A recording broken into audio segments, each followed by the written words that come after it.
The oil and natural gas companies, they're in the business to sell.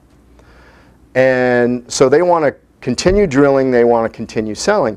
So what that means is, with the Triassic Basin, freshwater formations, that means as the price of natural gas declines, they're going to look for areas that are cheaper to drill. And that is the Triassic Basin.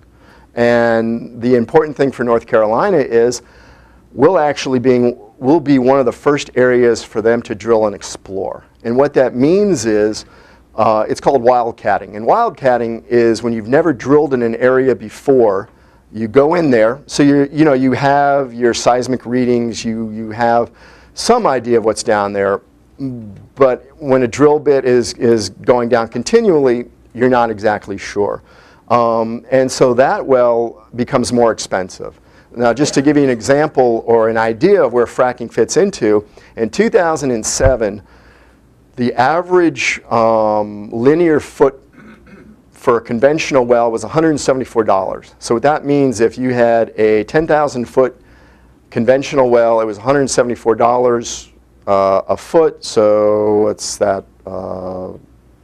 Like $1,700,000. Yeah. Fracking is $800 a linear foot. So now that 10,000 foot well becomes $8 million. So what that means is these companies are looking for an easier place to drill. The only other really area in the country is in Utah, Colorado. It's called the Green River Basin. It was an ancient lake from 50 million years ago, 60 million years ago. And then the Rockies pushed up and separated it out. But that's mostly under federal law, federal land. And the Obama administration and some in Washington have actually shut down a lot of the fracking in public land.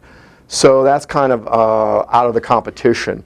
So basically, getting back to my point with North Carolina, so what happens is they begin to wildcat, and that well is $800, $900 a linear foot. But then they get an idea of what they're going to encounter, so they can pre-plan, and now your cost begins to go down.